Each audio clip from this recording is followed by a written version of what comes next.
CST un 1er octobre que Charles Aznavour a disparu. Décédé en 2018 cette date-là, il possédait une maison dans les Alpilles, dans laquelle il a rendu son dernier souffle.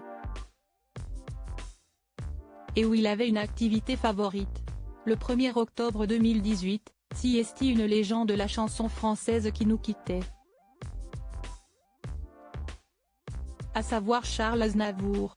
L'interprète de la bohème décédait à l'âge de 94 ans.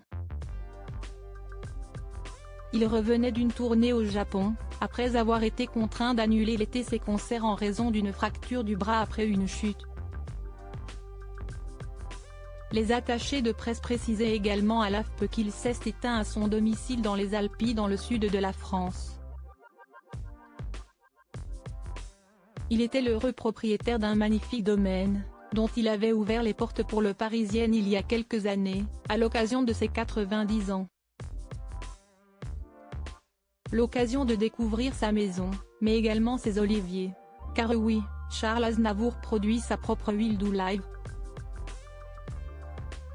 Pour moi, CST un hobby, confie-t-il au quotidien, tout en amenant le journaliste dans son immense jardin à l'aide d'une voiturette de golf. Et lorsque le journaliste l'interrogeait sur la manière dont il produit son huile d'olive, lui demandant notamment si celle-ci est bio, l'artiste lui répondait avec la spontanéité que l'on lui connaît, « Je la fais bonne. CST tout ».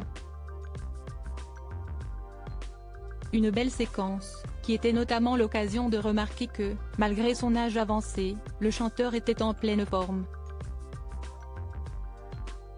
Son état de santé s'était ensuite malheureusement dégradé au fil du temps, et surtout en l'espace de quelques mois après sa chute et sa fracture au bras.